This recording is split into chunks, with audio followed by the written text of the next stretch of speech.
Bienvenue à tous et à toutes, c'est Institutions en ligne sur Afrique Média.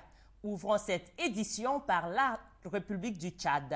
À la une sur le portail officiel de la présidence de la République du Tchad, le président en exercice de l'Union africaine en N'Djamena, M. Yahi Boni, président de la République sœur du Bénin et président en exercice de l'Union africaine, effectue depuis lundi 3 décembre 2012 après-midi une visite officielle au Tchad. Pour ce déplacement, le président béninois est accompagné du ministre béninois des Affaires étrangères, M. Arifari Bako, et de l'intendant militaire à la présidence de la République. Pour plus de détails sur cette actualité et bien d'autres sur la République du Tchad, rendez-vous sur le portail officiel de la présidence de la République. Sur le site officiel de la République démocratique du Congo, à la une, les présidents Joseph Kabila et Denis Sassou Nguesso appellent le M23 à se retirer de Goma et Sake. L'appel conforme aux décisions du sommet extraordinaire de Kampala en Ouganda a été lancé par les deux chefs de l'État à l'issue des entretiens en tête-à-tête qu'ils ont eus vendredi dernier à Kinshasa.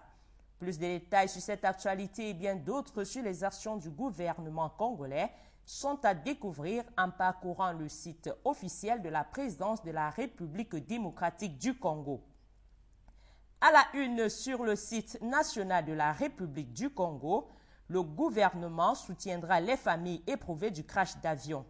Le président Denis Sassou Nguesso a indiqué le 1er décembre à Brazzaville que le gouvernement devrait prendre toutes ses responsabilités pour soutenir les familles éprouvées suite au crash de l'avion cargo qui s'est produit vendredi dernier dans le 7e arrondissement de Brazzaville.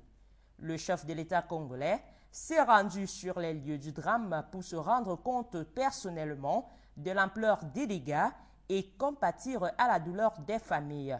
Plus de détails sur cette actualité et bien d'autres sur les actions du gouvernement congolais sont à lire en parcourant le portail officiel d'information de la République du Congo.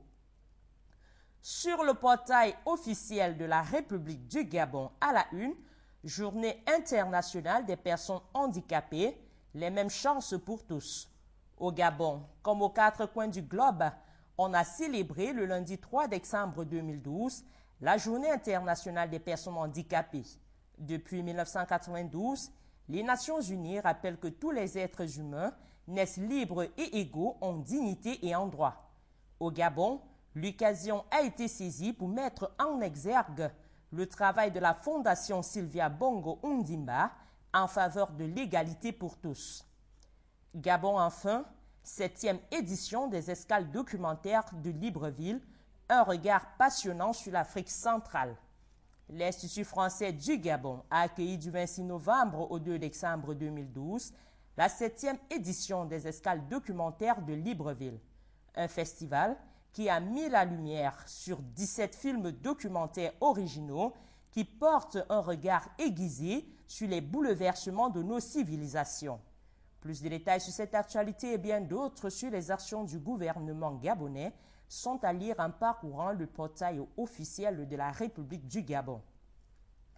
À la une sur le portail officiel d'information du Sénégal, 6e édition du sommet Africité.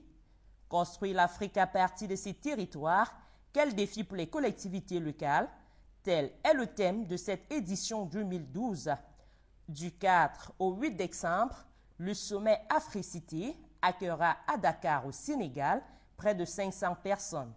Les participants représenteront tous les protagonistes de la vie locale africaine ainsi que leurs partenaires des autres régions du monde.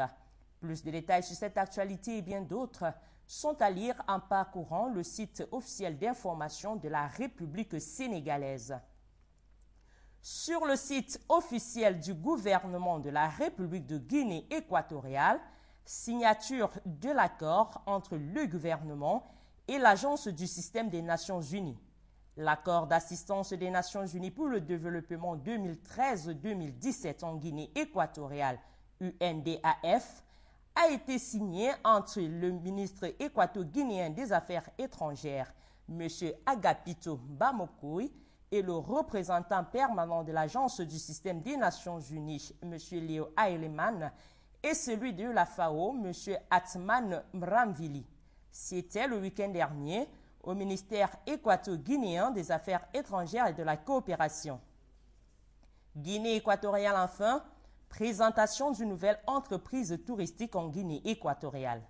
Le vice-ministre de la Culture et du Tourisme, M. José Ba Obama, a présidé l'événement de présentation et de lancement de l'entreprise G&A Tour SA à l'hôtel Sofitel de Malabo-Sipopo pour le Golfe. Les dirigeants de l'entreprise, encadrés par le président et le vice-président M. Raphaël Serra Soler et Armando Dongan Champion, ont assisté à la cérémonie. Cette nouvelle entité fait partie du plan gouvernemental pour l'horizon 2020. Pour plus de détails sur cette actualité et bien d'autres sur les actions du gouvernement équato-guinéen, rendez-vous sur le portail officiel de la République de Guinée équatoriale. À la une sur le site national de la République du Togo, le Ghana va ouvrir un bureau commercial à Lomé. Le bureau, qui devrait être installé à Lomé en 2013, sera destiné à promouvoir les produits ghanéens, mais aussi à faciliter les échanges entre les deux pays voisins. Cette implantation devrait par ailleurs s'effectuer en coopération avec la Chambre de commerce et d'industrie du Togo, CCT. Togo enfin, le Conseil de l'entente s'entretient sur un vieux projet. Une réunion des ministres des infrastructures des pays membres du Conseil de l'entente s'est ouverte le lundi 3 décembre 2012 à Lomé, en présence du Premier ministre togolais, M. Selagodji Ahome Zounou. En ligne de mire, une réforme en profondeur du CERFER, le Centre régional de formation pour l'entretien routier. Plus de détails sur cette actualité et bien d'autres sur les actions du gouvernement togolais sont à lire en parcourant le portail officiel d'information de la République du Togo. Sur le portail officiel du gouvernement de la République de Côte d'Ivoire à la une, coopération économique. Le Premier ministre Daniel Kablan-Duncan s'est entretenu avec M. Philippe Labonne, directeur général Afrique du groupe Bolloré.